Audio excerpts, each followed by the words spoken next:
Hello students, how are you all? Welcome back. देखिए, आज हम स्टार्ट करेंगे अपने 12th क्लास में next chapter, that is the chemical kinetics.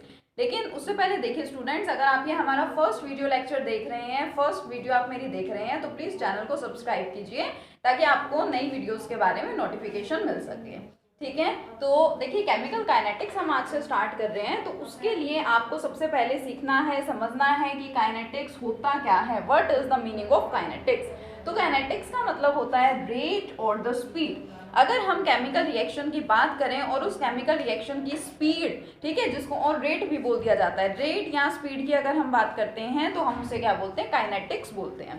ठीक है, एक्चुअल में ये जो वर्ड काइनेटिक्स है, इसका ओरिजिन कहाँ से हुआ है? ये हमें मिला है एक ग्रीक वर्ड काइनेसिस से। ठीक है, कहाँ से मिला है हमें? ये हमें मिला है एक ग्रीक वर्ड काइनेसिस से, जिसका मीनिंग क्या होता है? मूवमेंट। ठीक है, तो ओवरऑल देखा जाए तो ये मूवमेंट से रिलेटेड है। मूवमेंट मींस स्पीड या फिर रेट से रिलेटेड है। तो केमिकल काइनेटिक्स में देखिए, केमिकल काइनेटिक्स होती क्या है? It is a branch of chemistry which deals with the study of rate of the reaction, factors affecting rate of the reaction and mechanism of the reaction. अब kinetics का मतलब क्या है? रेट है या स्पीड है। तो फिर केमिकल काइनेटिक्स का क्या मतलब होता है? केमिकल काइनेटिक्स केमिस्ट्री की एक ऐसी ब्रांच है जो किसके साथ डील्स करती है? Study of rate of the reaction. कि आप रेट ऑफ द रिएक्शन को स्टडी करना चाह रहे हैं, आप रिएक्शन की स्पीड को स्टडी करना चाह रहे हैं, उससे डील करती है। और जो रिएक्शन की स्पीड है या रेट है, वो कुछ फैक्टर्स पे डिपेंड भी करता है। बहुत सारे फैक्टर्स आप देखेंगे यहाँ पे जो अफेक्ट करते हैं रेट ऑफ द रिएक्शन को। और मैकेनिज्म ऑफ द रिएक्शन, कि अगर आप बोल रहे हैं कि आपके पास में दो रिएक्टेंट्स हैं A plus B suppose, and they gets converted into a product C। दो रिएक्टेंट्स थे आपके पास A एंड B, और वो कंबाइन हुए और वो कन्वर्ट हो रहे हैं प्रोडक्ट C के अंदर। तो किस तरह से ये प्रोसेस हुई, कौन से बॉन्ड्स ब्रेक हुए होंगे, कहाँ पे बॉन्ड्स की फॉर्मेशन हुई, कहाँ पे किस तरह से किसकी मूवमेंट हुई है, क्या शिफ्टिंग यहाँ पे हुई है, मीन्स कंप्लीट मैकेनिज्म को स्टडी करना। ये सारी चीजें आप जहाँ पे स्टडी करते हैं जिस ब्रांच ऑफ केमिस्ट्री में, that branch of chemistry is known as the chemical kinetics. क्या बोलते हैं हम उसको? केमिकल काइनेटिक्स बोलते हैं। अब केमिकल काइनेटिक्स को पढ़ने की रिक्वायरमेंट होती क्यों है? क्यों हम केमिकल काइनेटिक्स को स्टडी करते हैं? क्या यूजफुल है उसके बारे में? तो देखिए, जब भी हम बात करते हैं किसी भी एक पर्टिकुलर केमिकल रिएक्शन की, मैंने यहाँ पे लिख दिया A plus B gives C, ये एक केमिकल रिएक्शन है। जरूरी नहीं है मैं यहाँ पे कुछ भी लिख दूंगी और वो रिएक्शन होता ही होगा। आप लोगों ने 11th क्लास में थर्मोडायनेमिक्स में पढ़ा है about the feasibility of the reaction, या मैं फिजिबिलिटी को ही क्या बोल सकती हूँ? स्पॉन्टेनिटी। ठीक है, आपको पढ़ते थे द रिएक्शन इज फिजिबल या द रिएक्शन इज स्पॉन्टेनियस। तो रिएक्शन की फिजिबिलिटी या स्पॉन्टेनिटी। अगर मैंने यहाँ पे लिख रखा है A plus B gives C, तो जरूरी नहीं है कि हमेशा इस रिएक्शन को होना ही है, हमेशा ये रिएक्शन आपका फिजिबल या स्पॉन्टेनियस ही होगा। और दूसरी बात कि अगर मान लीजिए रिएक्शन फिजिबल है, तो कितने अमाउंट में वो रिएक्शन हुआ है, क्या एक्सटेंट था वहां पे? एक्सटेंट का मतलब हो जाता है अमाउंट। मीन्स आपको सिंपल से तरीके से समझाती हूँ मैं। सपोज आपने A लिया यहाँ पे 20 ग्राम, B कुछ भी आपके पास सब्सटेंस है, कोई भी रिएक्टेंट है, आपने यहाँ पे ले लिया कितना? 30 ग्राम। अब मान लीजिए रिएक्शन हो भी रहा है, रिएक्शन इज फिजिबल, A और B आपस में कंबाइन हो भी रहे हैं, लेकिन ये भी जरूरी नहीं होता कि आपने 20 ग्राम A का ले रखा है और 30 ग्राम B का ले रखा है तो इनके 20 और 30 ग्राम मीन्स ये कंप्लीट ही आपस में कंबाइन करेंगे, ऐसा भी जरूरी नहीं है। हो सकता है 20 में से सिर्फ 10 ग्राम ही रिएक्शन शो करें, ठीक है, या हो सकता है पूरा भी कट जाए, लेकिन ऐसी भी पॉसिबिलिटी है कि 20 में से सिर्फ 10 ही रिएक्शन में इन्वॉल्व हुआ, 30 में से सिर्फ 15 ही रिएक्शन में इन्वॉल्व हुआ, ऐसा भी हो सकता है। तो क्या एक्सटेंट है, कितने कितने ये रिएक्टेंट्स, कितना इनका अमाउंट जो है वो आपस में कंबाइन हुआ होगा, ये पढ़ सकते हैं हम एक रिएक्शन के बारे में। और तीसरी बात कि अगर रिएक्शन हो रहा है, उसका एक्सटेंट आपको पता चल गया, फिर थर्ड फैक्टर हमारे पास क्या आता है? रेट या फिर स्पीड ऑफ द रिएक्शन। कि अगर आप A और B को कंबाइन करवा रहे हैं, A और B आपस में कंबाइन हुए भी हैं, एक्सटेंट आपको पता चल गया है कि कितना वो आपस में कंबाइन हुए हैं, तो उसके बाद आप उसका रेट भी तो जानना चाहेंगे ना, स्पीड जानना चाहेंगे कि रिएक्शन क्या फटाफट से हो गया या नहीं हुआ, क्या आपने A और B को कंबाइन किया, एड अप करते के साथ ही क्या वो दोनों एक दूसरे से रिएक्ट कर गए, या उनको रिएक्ट करने में थोड़ा टाइम लगा, या उनको बहुत ज्यादा टाइम लग रहा है रिएक्ट करने में। मीन्स आप उसकी स्पीड या उसके रेट के बारे में भी पता लगाना चाहेंगे। तो जब भी आप एक केमिकल रिएक्शन को स्टडी करते हैं तो आपके पास ये तीन कंडीशंस होती हैं जिनको आपको पता लगाना होता है। तो एज मैंने आपको बोला जिस तरह से कि थर्मोडायनेमिक्स, ठीक है, थर्मोडायनेमिक्स 11th में आपने स्टडी की तो वहां पे आपने फिजिबिलिटी के बारे में स्टडी किया, और जहां पे फिजिबिलिटी आ जाती है वहां पे आप एक्सटेंट के बारे में भी स्टडी करते हैं। तो जो थर्मोडायनेमिक्स है, थर्मोडायनेमिक्स हमें इन दोनों चीजों के बारे में बता देती है, फिजिबिलिटी या स्पॉन्टेनिटी के बारे में, कि भाई क्या आपका ये रिएक्शन फिजिबल होगा, स्पॉन्टेनियस होगा या फिर नहीं होगा। थर्मोडायनेमिक्स ये बात बता देती है, एक्सटेंट को भी एक्सप्लेन कर देती है, लेकिन थर्मोडायनेमिक्स रेट या स्पीड को एक्सप्लेन नहीं कर सकती।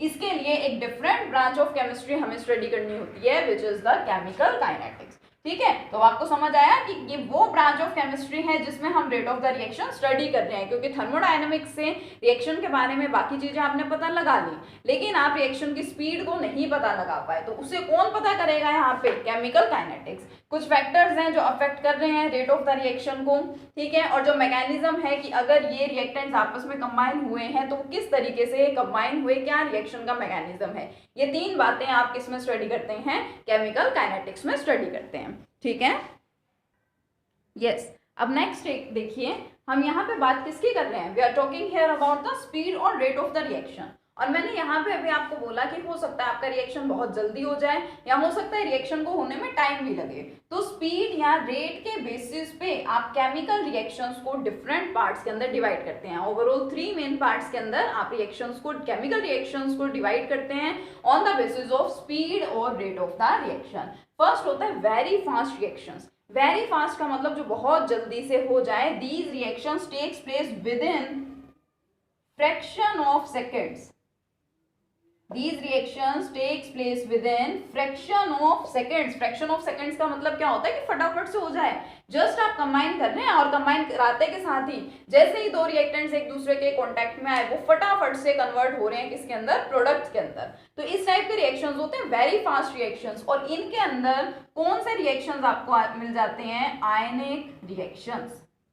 कौन से रिएक्शंस आपको मिलेंगे इसमें, आयनिक रिएक्शंस। एक सिंपल सा एग्जांपल अगर मैं आपको यहाँ पे बताऊं, so we have here sodium chloride, and when sodium chloride reacts with silver nitrate, then what happens, then white ppt of AgCl, silver chloride are produced।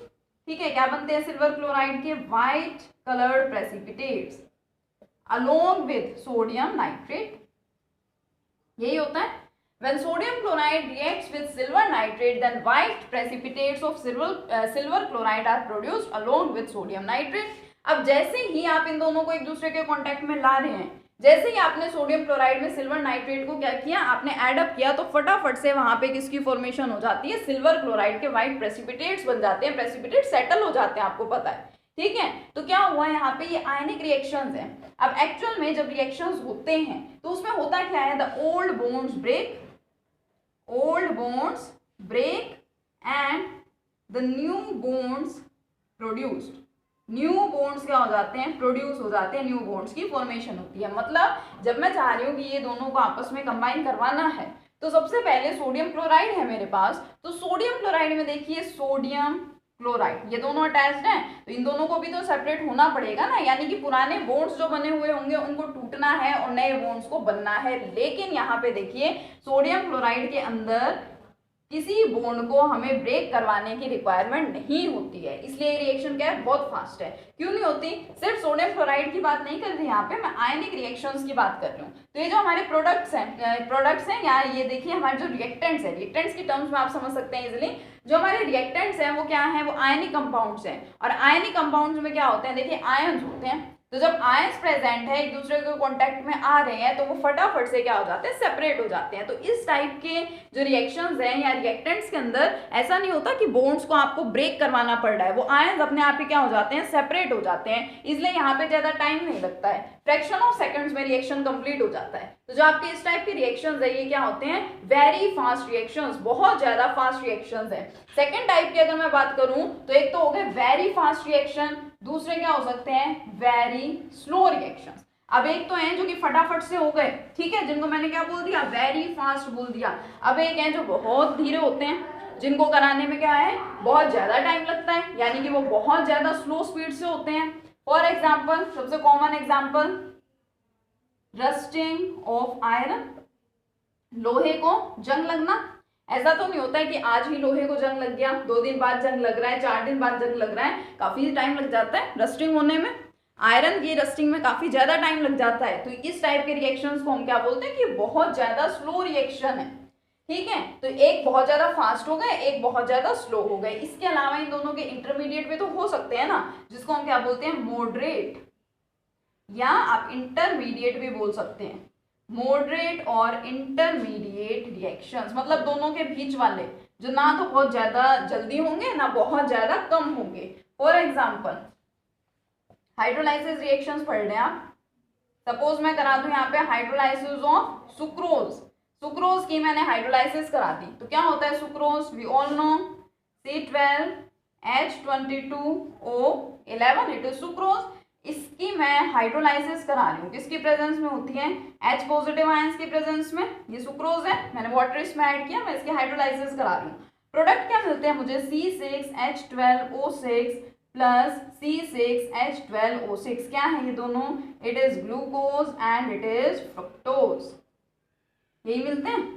इस टाइप के जितने भी रिएक्शंस होते हैं ये क्या होते हैं, मॉडरेट या इंटरमीडिएट रिएक्शंस। मींस ये बोल सकते हैं कि मॉलिक्यूलर रिएक्शंस। ठीक है, इनको होने में ना तो बहुत ज्यादा टाइम लगता है ना बहुत कम टाइम लगता है। हाँ, इनको करने के लिए जब ये रिएक्शंस होते हैं तो इन रिएक्शंस में इतना टाइम लगता है कि आप इनके रेट को इजीली समझ सकते हैं। ठीक है, इजीली आप समझ सकते हैं कि यहाँ पे कितना टाइम लगा है, क्या स्पीड है, क्या रेट है। और ये जो तीनों टाइप मैंने आपसे डिस्कस की है, मेन उसमें से यही है जिस टाइप के रिएक्शंस के रेट्स को हमें स्टडी करना है। कौन से हैं वो, मॉडरेट या फिर इंटरमीडिएट रिएक्शंस। तो मैंने आपको क्या बताया, मैंने आपको छोटी छोटी सी टर्म्स यहाँ पे बताई हैं। सबसे पहले कि केमिकल काइनेटिक्स होती क्या है, क्यों हमें स्टडी करनी होती है केमिकल काइनेटिक्स, एज काइनेटिक का मीनिंग क्या है, स्पीड है या फिर रेट ऑफ द रिएक्शन। ठीक है, तो रेट ऑफ द रिएक्शन या स्पीड के बेसिस पे हमने रिएक्शंस को 3 डिफरेंट पार्ट्स में यहाँ पे डिवाइड किया और तीनों के आपको क्या बताया, एग्जांपल बताए। अब नेक्स्ट लेक्चर में क्या करेंगे, नेक्स्ट लेक्चर में रेट को हम कंप्लीटली डिफाइन करेंगे कि रेट होता क्या है। ठीक है, रिएक्शन के टर्म्स में, रिएक्टेंट्स और प्रोडक्ट्स के टर्म्स में। Okay, thank you.